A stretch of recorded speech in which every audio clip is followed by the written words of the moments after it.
Spirulina has been grown in many, many countries around the world in commercial sizes.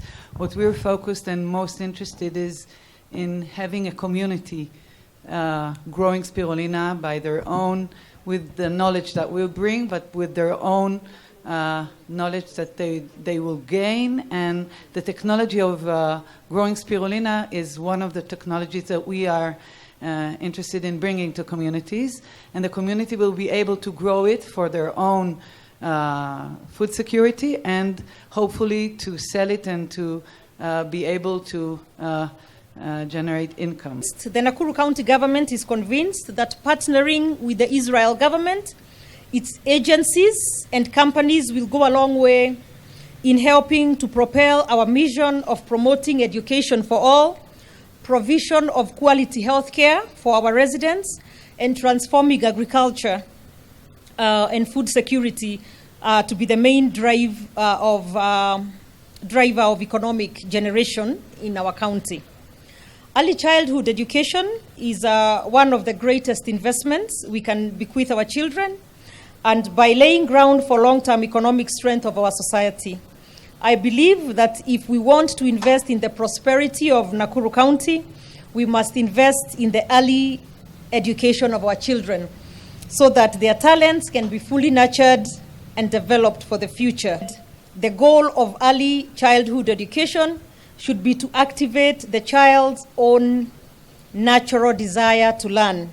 As such, the county government, under the Constitution of Kenya 2010, in the 4th schedule, has a compelling mandate to initiate, nurture, and sustain the early child, the ECDs.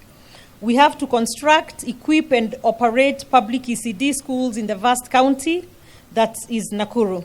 We have approximately 60,000 learners in 1,003 public ECDs across the county. The situation is worse in first term, such that 2 ECD schools were closed early this year in Rongai sub-county.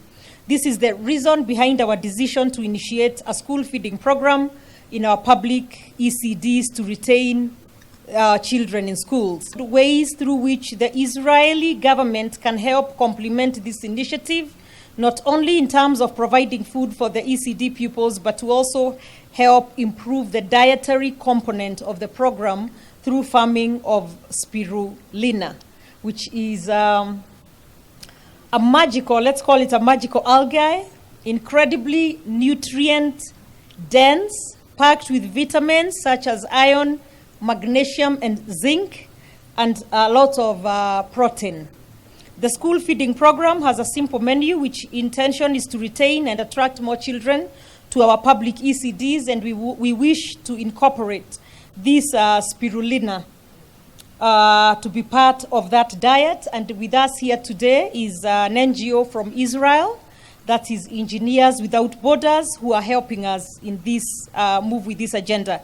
So with this, we would be able to provide a rich dietary feeding program, but also help, in addition to that, help fight malnutrition.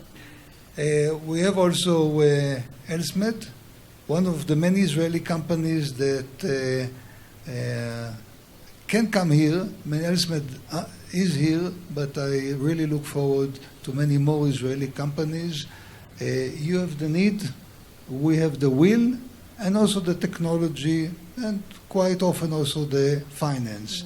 So it's a good marriage. Tomorrow we'll have also an Israeli agricultural company, and all in all I see a big change in the interest, but also in the concrete actions of Israeli companies.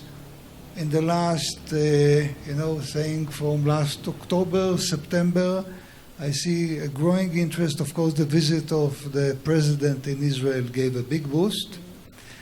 Soon we will launch here, we Israelis, but specifically a company called Granot, a big avocado project here, which will be, again, a way and a center for other companies, local companies, to grow and export. So now we bring your pineapple and fish to Israel. And we were involved with the emergency for neonatal emergency project in the hospital here in the city.